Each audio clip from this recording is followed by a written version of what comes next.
G'day, this is Central Coast Newspaper's weekly news 5 at 5 for the first week of November 2022. In the Bulletin this week, the Mariners pull off a stunning comeback, massive wind park proposed off the entrance, more rail disruptions loom in November, a new surfing reserve established at Norah Head, growing gardening tips with Cheralyn, and the Lakes Festival kicks off. Now, the Central Coast Mariners pulled off a stunning comeback win last Saturday evening at Central Coast Stadium. The team were 2-0 down at half-time, but 4 goals in the second half secured the win to the jubilation of the local fans and supporters. This is what coach Nick Montgomery had to say to the critics. First half, we were outstanding. I thought we totally dominated every facet of the game. Bar putting the ball in the back of the net. We had a couple of missed kicks, and I think it was 90-95 minutes of totally dominating the game. But yeah, we give ourselves an uphill task because we gave away 2 goals. But other than that, I thought we were outstanding. So second half, yeah, putting the ball in the back of the net, which is what we did. But we could have easily done that 3 or 4 times in the first half as well.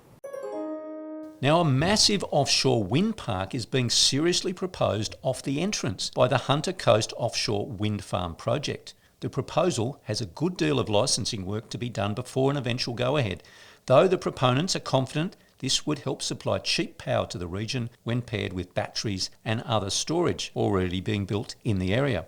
The company will commence public information sessions at the diggers at the entrance next Tuesday from 5:30 p.m. Now, the Rail, Tram and Bus Union has announced further industrial action impacting train services on the Central Coast throughout November, as negotiations with the state government over pay and safety issues continue to stall. A series of bans on various services will be held throughout the month, leading up to a planned network-wide stoppage on December 2nd. Full details are yet to be announced. Secretary of the Union Alex Classen said, quote, "Unfortunately, the New South Wales government has chosen yet again to escalate the dispute rather than attempting to reach a resolution." Now, I'm sure we'll hear more about this from the New South Wales government in coming days.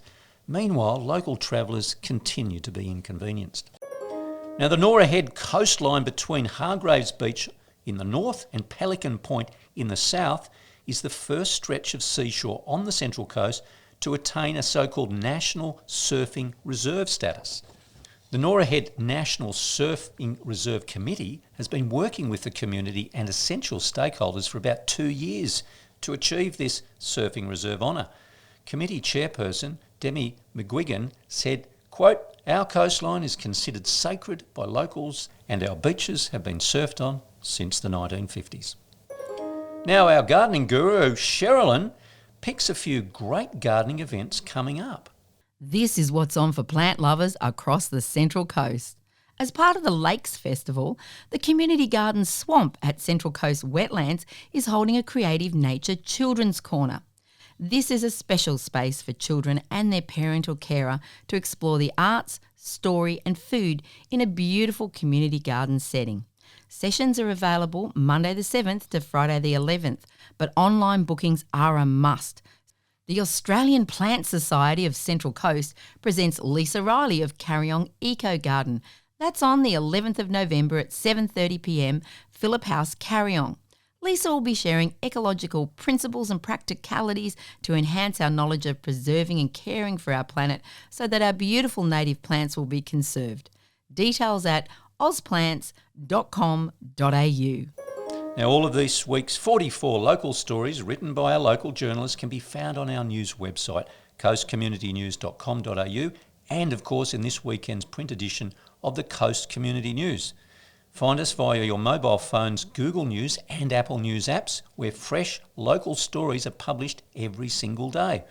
And of course, you can subscribe to our popular weekly email newsletter via our website and follow our socials on YouTube, Twitter, Facebook and Instagram for brief highlights throughout the week.